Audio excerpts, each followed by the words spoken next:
Now, despite fewer working days and a high base effect, South Korea's exports jumped 4% on year in February, logging the 16th straight month of incline. Jung-hwan reports.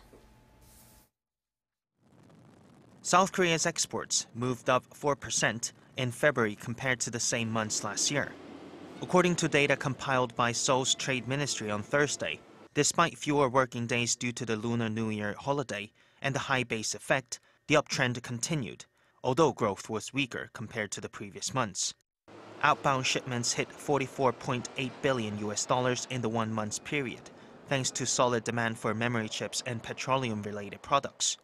Shipments of semiconductors soared by a monthly record of 40.9% on year to $9 billion due to sales of high-value memory chips and storage devices.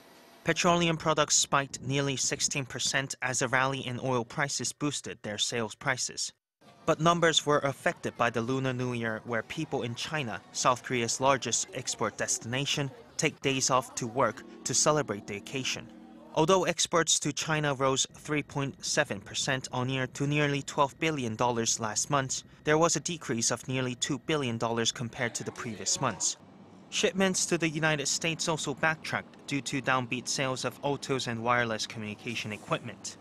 South Korea's trade surplus with the U.S. slumped nearly 77% on year to $360 million in February.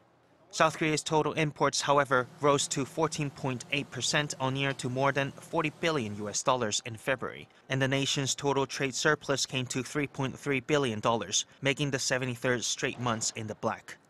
Jung-hwan, Arirang News.